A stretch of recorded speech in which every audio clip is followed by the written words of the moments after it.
Pound Town, just left Pound Town. Let my nigga, he just took a bitch down. Yeah, that nigga dig a bitch down. Yeah, that nigga eat me out. I'm out here in Miami, looking for the hoochie daddy. Where they at? Where the niggas that get ratchet? Where they at? My son need a new pappy. Too many bitches, where the niggas at? I'm tryna get my coochie scratched. Yeah. I'm tryna get my coochie stretched. Yeah. You know them dreadheads do it the best. Oh yeah. Wow, I'm back. This is episode 56 of Gemz the Talk. And I'm your lovely host, Naya. And today I have Asaya here. Hi. Sa- Hi. Okay, so y'all, I'm really nervous. I haven't podcasted in 2 months.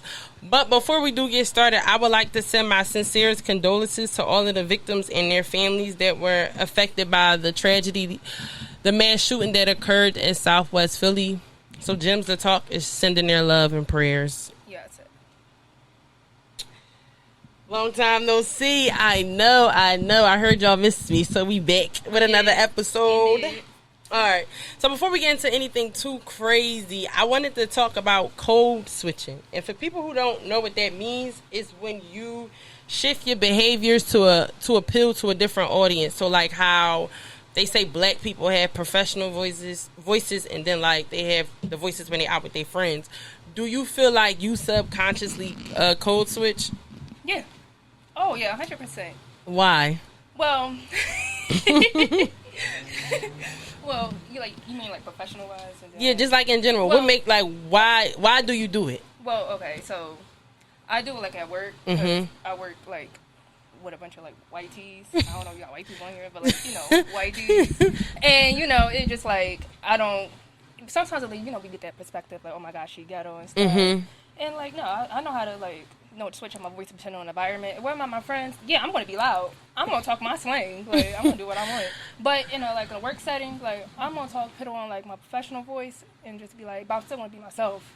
Do you feel like you have to do it? Like in your profession, is it like if you don't do it, you're seen as the ghetto black girl? Yes, I work with a lot of a lot of white people, and maybe it's like, and I'm the youngest.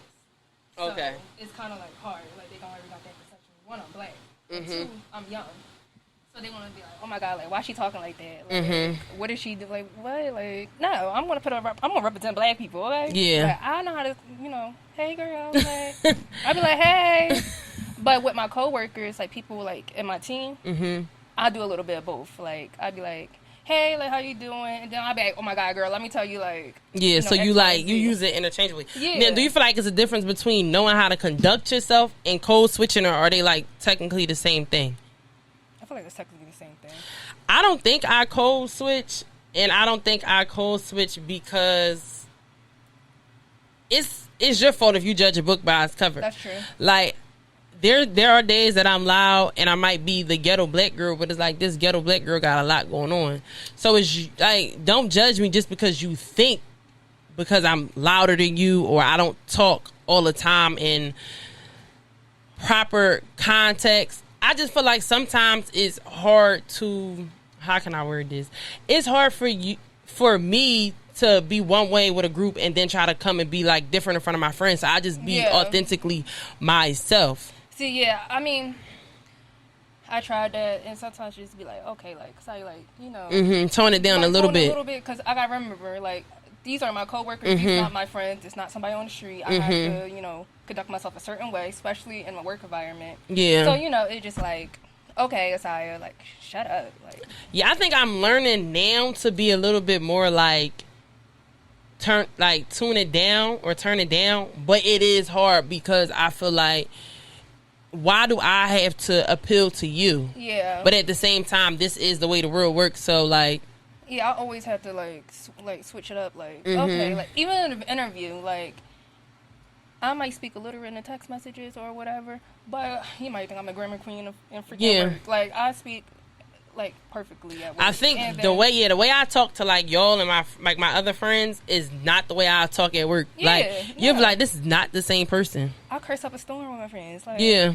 And then at work, I just be like, oh my gosh, Tom, like, what is he doing? Like, yeah, but I find myself too, and there's nothing. I have a few like white coworkers who they're like turning into my friends and stuff like that. But I even find myself catching myself because I'm like, if I'll say like, girl, or we had a time last night, like something like that, they looking at me like, what are you even saying? Yeah.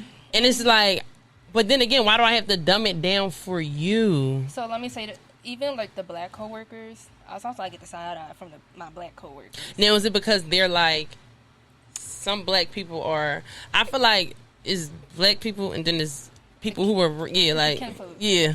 I think it's because just like, they know I'm from a different environment than them. They most likely grew up in the suburbs, whatever. I went to Catholic school. Yeah. Okay, but I was still growing up in the hood or whatever. So it's just like, they automatically just give me this hi. If I could say hi or something, they would just get like, yeah. I'm like, okay, like, fuck you too. And I think a lot of people don't realize, and that's why I go with judging people, because the same exact thing that you're saying, like, I went to a Catholic school too, and my Catholic school is predominantly white. So I was the only black girl in a lot of my classes because I was more advanced than half of my class. Right. So I had to be in the honors classes where I'm the only one and I'm fighting for this seat and everything else. And then I run into like somebody who is also black, but they come from money and they don't have a neighbor. They got a white picket fence and they don't even know what a shootout is and stuff like that. And they look at me different, but it's like, no, we do have the same history. Yeah. You just were like, you were brought up different, but we're all the same. There's nothing wrong with that. I'm gonna let you rock with it. But it's just like, okay, like but if I'm somebody with that environment, I feel obligated to, to try to like switch up like that. Like, okay, I'm gonna try to talk your language. Cause it's like like in a way I do want to prove to you that I'm not who you think I am. Yeah, I know how to like I like a light switch. Like, but the sad thing is for the black people that are the ones that grow up in the burbs and look at us different, although we all black. Little do they know the white people look at them and say, "You still black? Like you still a nigga?" Whiter students. Yeah, whiter students. Yeah, you're still a nigga at the end of the day. So I just feel like it is a proper way to conduct yourself, and it is a time and place for everything. But we shouldn't have to live in a world where we do code switch. How do you feel about when people tell certain black people that were raised up like different or better than them? They be like, "Oh, you talk so white," or "You talk proper." Like, do you think it's a such thing? How you talk white? Yeah. There's no such thing as talking white.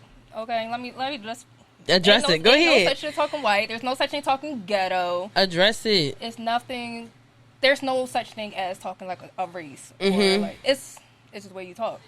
Like same thing like people down south. Like they have an accent. Like, if I meet people from like a different state, they be like, "Oh my God, Philly got an accent. We can hear it in your voice." But I never hear it. Maybe because we from Philly. Yeah, but maybe because we from it. But when I was in Mexico, I heard people from like South. I'm like, oh damn, like y'all accent. Yeah, the South accent is thick. And I feel like I agree with you. You can't talk white or you can't talk away simply because where you are born at does determine. Like, for example, people from Baltimore, the way they use like to and two, that's really not proper English, but it's not wrong neither because where they grew up at, that's how they learn to speak. Because I never understood it when somebody talks black first, like, how you talk white? How? Yeah. Just because they're not loud or like they're not using certain languages, like it's just like, huh? And same way somebody talk like you talk black. How you talk black? You right? Let me know because I use like daycare or something. Like no, I think it's you're so stuck to a narrative. Like for example, if somebody grew up in the hood, all they hear is how people in the hood talk. So then when you go to a college or you go to a job and you are exposed to other people, you like, wait, what? Yeah, they actually like pronounce their words and they complete a sentence. It's just investing in yourself low key. Like it's a world outside of you, so better yourself so you can know how to talk because there is no such thing as talking with a race or anything like that. But I also did want to say that I feel like I love the fact that I am multifaceted. Like I can give you turn up, ratchet, and ghetto, but then I can still go to corporate American on Monday. Like when I go out, first of all, I tell my coworkers, I'm about to have the time of my life. I got my outfit. I'm like, y'all want to see it? Yeah. I showed them, whatever.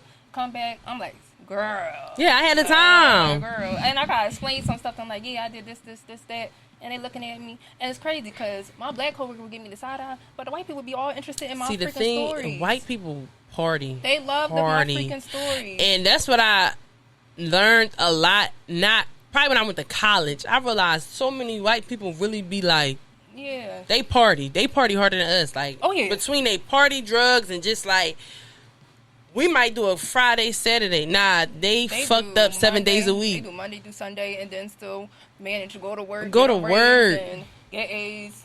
I can't. I be tired. That's the thing. All I got for you right now is a Saturday, Sunday. That's it. You're not getting nothing else out of me. I probably could do a Friday night. Nah, I can't. I don't even think I could do a Friday night on a Friday after work. Our birthday weekend. I don't know how we did. That was the first and last time I would ever in my life go out 72 hours straight. I don't see how people do it. Like, it makes me really think to everybody that I always see, like, on social media, drinking and partying, like, every day. How? Yeah, I couldn't. How? When I went to Mexico, I did it. I was crying on Sunday. Like, there's no way we was outside for 72 hours, and I'm not okay. My liver is not okay. I'm not okay. We not okay. I would say we went out back. I probably went out, like, back to back. Because after my birthday... Like, oh, yeah, you did. I went straight to, like... I took a week off, and then went to Mexico, and then we drunk every single Yeah, I don't know. I just feel like I get to the point... And then I had work, like, literally next day, like, the day after I landed, like, I couldn't even have no recovery day. So, like, that weekend was, like, I think now I'm getting to the point in age where I need a recovery day. Oh, yeah. And I'm not even old, but I need a recovery day. 100% a recovery day. NKW said they usually be the ones snorting lines in the office. I believe it. They do. I believe it. They be having a little white stuff on their nose. Like, I remember one time I was in college, and this girl had came up to me, and Nadira, and she was like, y'all want to smoke? So Nadira's assuming she's talking about weed, so she's like, yeah. And she was like, okay. And she looked at her friend and was like, go get the coke. I was like, yeah, nah. Oh. Yeah, like, I don't even know what makes you think on my face that I smoke coke. Well, they think, hey, you want to do this? And you soon say it, they be like, okay. Yeah, like. And they bring you every single thing in a book. No. I don't even look approachable to ask me, do I want to smoke anything? And you going to ask me about coke? She said. And then, like, after it rolled off of her tongue, and it just was normal. She like, what? I'm like, oh, yeah, like, we live two different lifestyles. Ew. But, a lot of white kids did. In my dorm, I lived at a mall. So, I was with the football players, like, all, like, football players. The stuff I used to hear and everything, oh my God. Yeah. I'm like, damn, y'all they're more like, they don't give a fuck. They'll tell you whatever, wherever.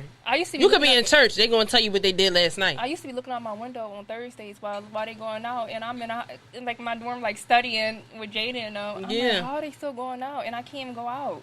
I'm like, what? And then they just show up to class like nothing. But it really is a thing called white privilege, and I feel like, honestly, just being black, we gotta work quadruple as hard. I had my advisor. My advisor was cool, but he was stereotypical. Like, he assumed that my mom didn't have a good job, I was poor, all this, that, and the third. I'm like, no, my mom worked in, like, one of the top hospitals. Like, what are you talking about? When my advisor was like, are you the first generation? I said, what? Yeah. No, my grandma went to college. Like, I don't come from what you think because I'm black.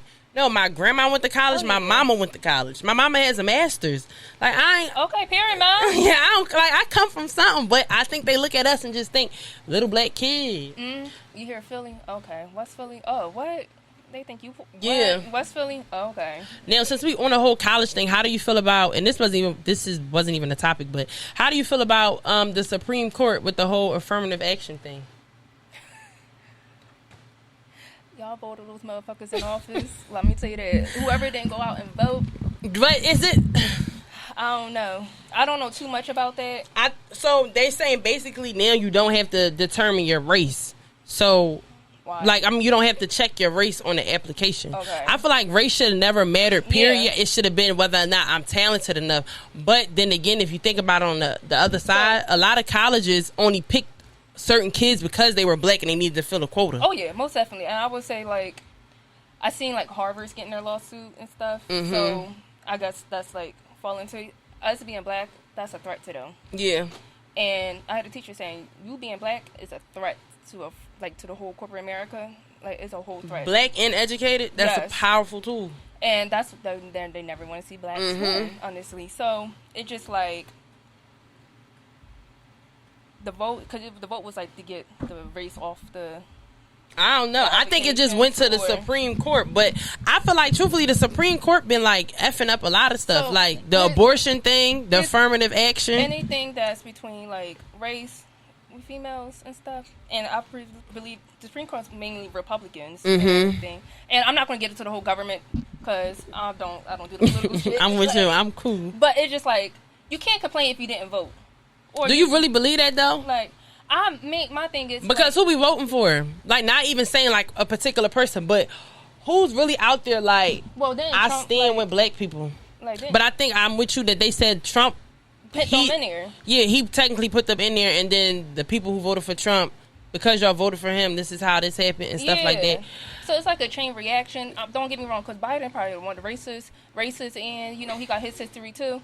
Yeah, but it just like it's like a chain reaction, and sadly, it's just like us African Americans, we always got to reap the repercussions. Always, no matter who's in office, we always gonna have the shorter end of the stick and everything. I think moving forward, my message to be to like every African American, whether you male or female, it is know that you have power. And the worst, they fear educated black people because that's a threat within itself. So just like peep that and change your life so you don't gotta like. Listen, you don't have to go to school or anything. You can start your own business. You can like. There's 1,000 ways to get money. There's 1,000 ways to break generational curses. Find a way and do it. Because I always try to support small black businesses, even if the product are trash or no, whatever. the problem with that is I always try. They unprofessional. They are. They rude. They lack everything. Like, I don't like, one, if I go on your business page on Monday, your prices should still be the same when I look back on Wednesday. Why I look again and your prices then double. So the thing is, the price is not really an issue to me. It's like when I text hi, get anything, like how are you, and I act like they just be like straight to the point. Like, damn, like I can't get a hi back. Like, thank you for, like, it just be straight to the point. And sometimes that's like a turn off. Yeah, it's just like I want to support black businesses, but you make me not want to support your business because you lack what you need to be a professional and prosperous business. Oh yeah. It don't matter how much you sell. It's also like, how are you to your customers? How do you appeal to your consumers? They always nice to the people they want to get them the most sales, or like they feel like they want to get them the most clout. Or whatever. And that's what they said, like, our city supports popularity. They don't support genuineness, or they don't support it like getting it from the muscle. And I do agree with that, because you won't tell me how you doing, but the girl that's probably got a blue check, or the nigga with a blue check and all of these followers, you be because like, hey, you think boo, like, you want a free item, like you want a discount. Like, they be doing that most. Yeah, I think a lot of people need to take a business class before they run businesses, but that's another story for another day.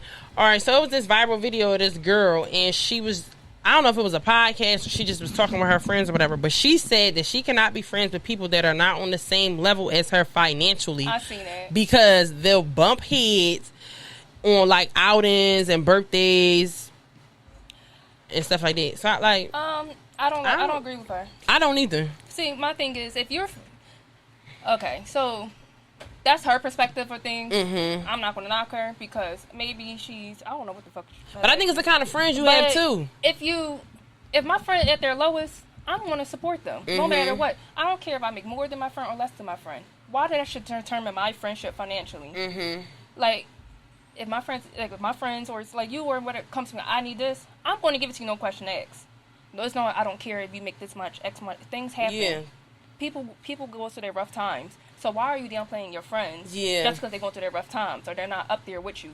If you want them to be up there with you, help them. Yeah. Give them the gameplay. That's what I was going, like, piggybacking off of that, because one, I feel like she's talking from a place of life hasn't humbled her yet, because everybody get fucked up. Whether it's financially, whether it's mentally, something affects you to the point that you might not be able to bring in as much money as you used to bringing in. Everybody has highs, everybody has lows.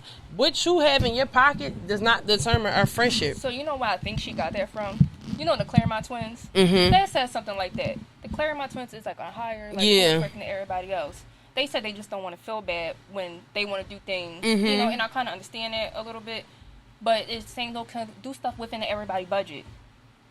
If you want to go out, get a section, find everybody's budget. Find something that's okay with everybody. Yeah. Like, be like, oh, I can't afford it. Okay, cool. We just can't go regular admission, get some Yeah. drinks. It's no issue. I feel like if that's your friend, friendships is not based off of financial. They're based off of the genuineness, whether or not you trust this person, loyalty, love. So I ain't worrying about how much is in your pocket. Somebody asked, should your friends know how much you make?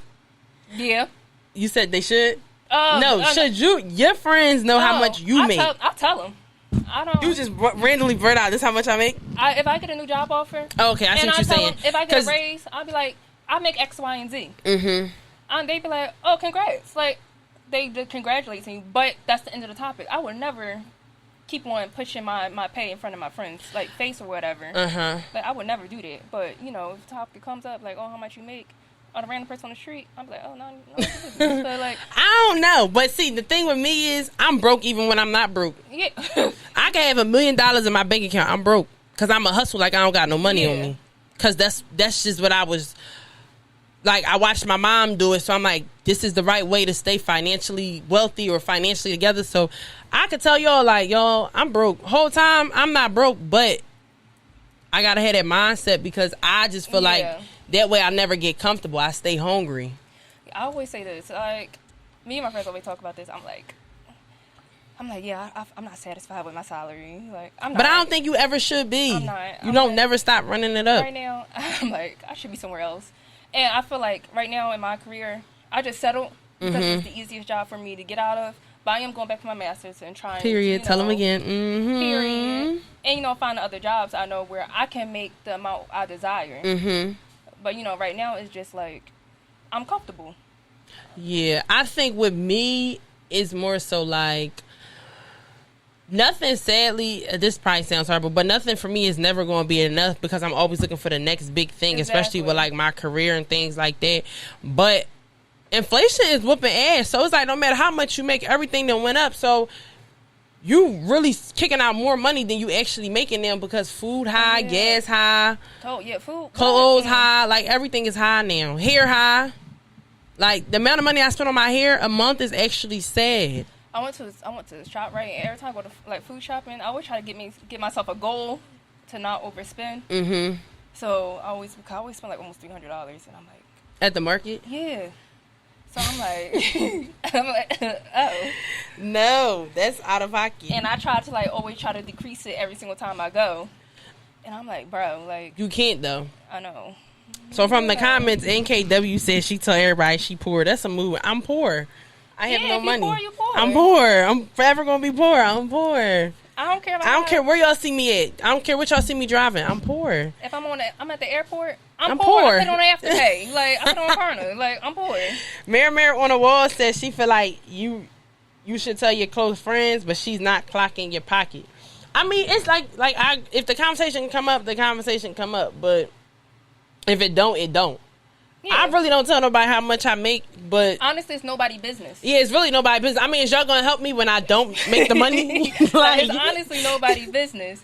But it just like I just say it like I'm like. But I feel like if I got an offer, hey y'all, I got an offer, and I feel like it is different for us because like the jobs, like in our friend group, the jobs that we have, everybody get like offer letters. It's not like hey, I'm at Shopper. Like, all of our friends are literally, like, in the field doing something. So it's like, yeah, I got a promotion. I got an offer letter, and this is what it says. So I just feel like that, because I'm going to clap for my friends regardless. But we don't got to talk about your pockets or your finances or none of that. Just, when I say you want to go outside, just tell me yes if you got money.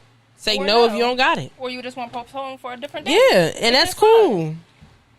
That's cool. And then NKW also said we also have to learn to be content with where we are at because you'll never be happy.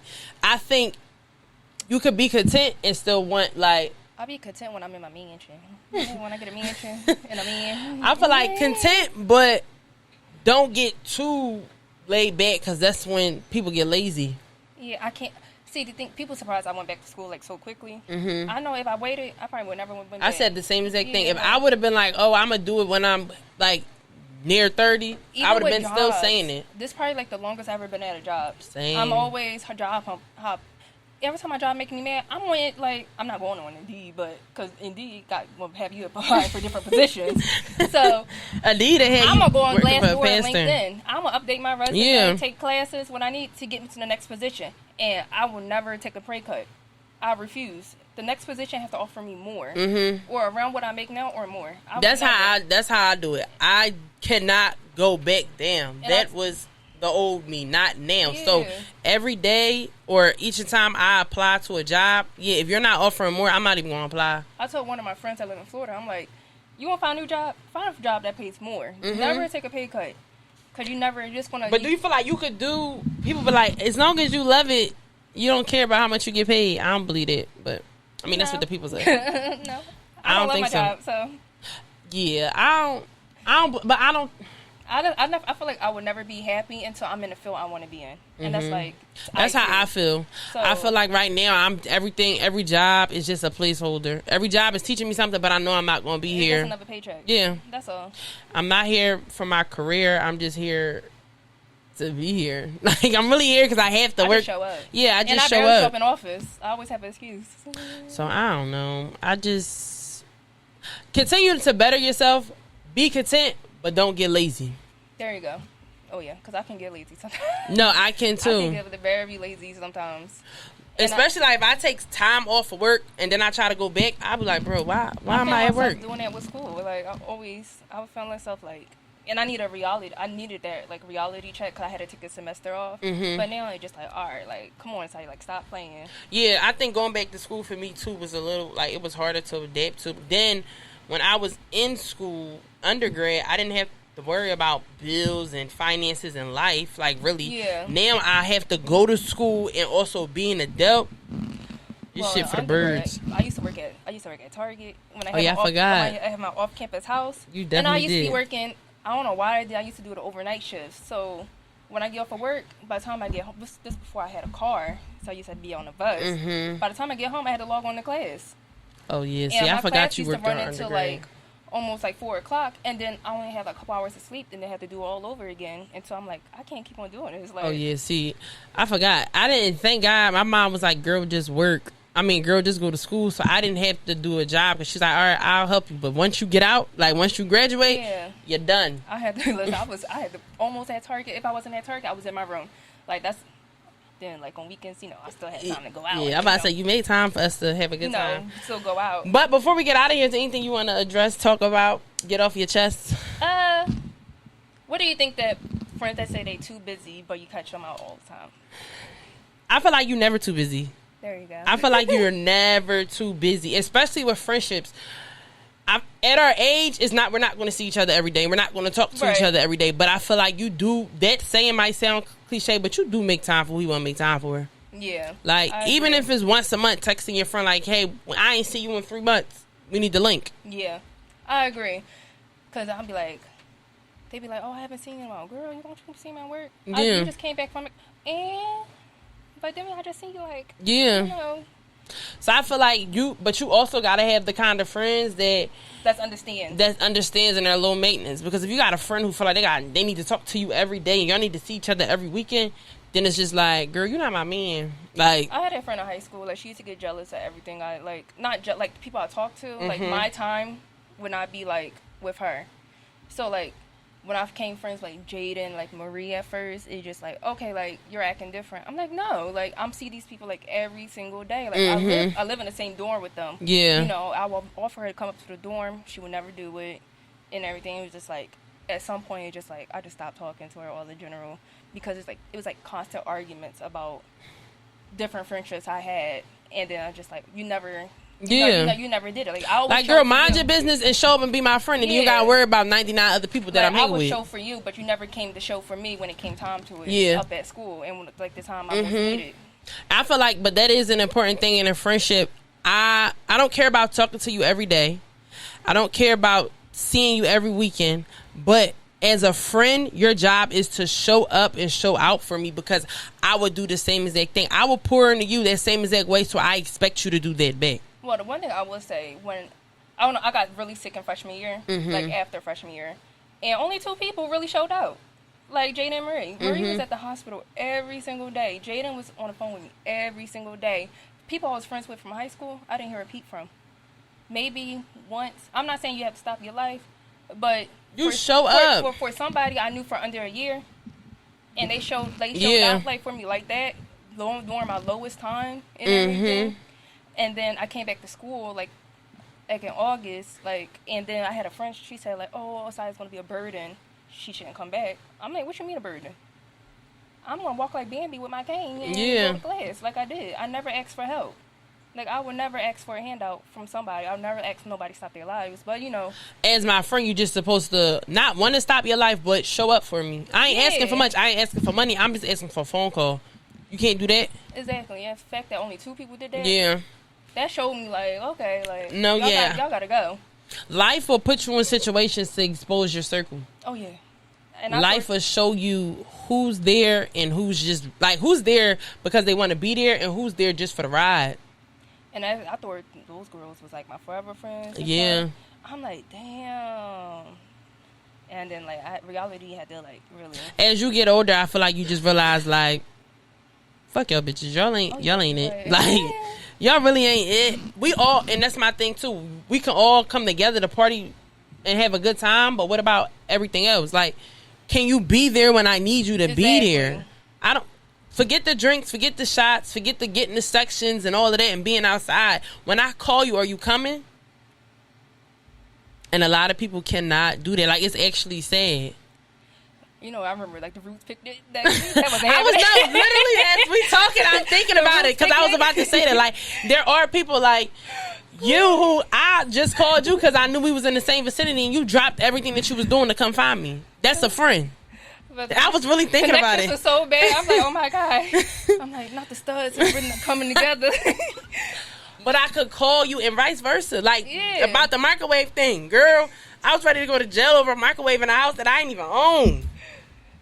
A $30 microwave? A $30 microwave. But these my friends, they calling me, I'm coming. And they don't make them like us. That's why. Oh, that's hilarious. Mirror on the wall says, should you put your friends in categories? Yes. You should, but I don't have a lot of friends I put in categories. I don't have a lot of friends. I really don't have a lot of friends, but I don't put them in categories. Like, I'm actually lucky and blessed because not only did I didn't have to put my friends in categories, I was able to mix all of y'all together. And it's never been no drama or no weird stuff. Well, I would say this, like, y'all the only ones I really go out with. I don't go out with, other females. Yeah. It's only really really y'all. Or is like y'all, like the group? Or like Marie or Jada, Marie or you. Like, I feel like the group is solidified, so there's no need for categories. It's no need to be mixing, worry about issues. Yeah, because it was never an issue of drama, money, splitting the checks. Yeah, like never had none of them issues. Like, we always, this is the price. This is where everybody going to pay. Come time you want extra, send y'all money during the time comes. It's never no weird stuff between us. I feel like that's why our circle of girls is actually able to thrive. But if you don't have those kind of friends, I would put my friends in categories if I didn't. Like the people if you know she cheap and she complain about the prices, don't bring her out with your friends that be like, F it, we ball. Because clearly that's not going to match. Or, if your friend got a smart mouth and your other friend got a smart mouth and they both high heads and it's not going to work, they shouldn't be in the same room. So, but before we get out of here, speaking of that, though, putting your friends in categories, I find it weird when people have events and they don't invite all their friends. I agree. Like, if you're having a birthday dinner, I'm your friend, I should be there. If you're having a birthday anything or, like, just because something, let me give you the option whether or not I'm going to come because I might not fool with them and stuff like that. I agree. So it's situations where everybody should be invited and it shouldn't be like a category kind of thing. Or they feel like, oh my gosh, like they're not going to be comfortable. Because, sometimes they be like, okay, like they probably not going to be comfortable. Yeah. And, it's like sometimes those thoughts do run in my mind like, okay, like everybody else know each other, but like she don't know nobody. Mm-hmm. But it's still like common courtesy. I'm still going to invite you. You can talk to me. I would, separate myself and make you feel comfortable because you don't know nobody. And even if you don't bang with nobody, I'm still going to make sure you're comfortable. Yeah. At the end of the day. So It's not I don't put my typing friends in people. categories because I don't have to. And me and my friends don't argue about the bill because we Period. don't got to. And Just tell me the price. Yeah, just tell me the price. And they either sending the money to me or we sending it to Asaya. So I don't really we don't have these problems. But this is episode 56 of Gemz the Talk, and I'm your host, Bye. Big Nah. Thanks for coming on, girl. Bye. Hey y'all, my name is Saya again. Let y'all know. All right, we out of here.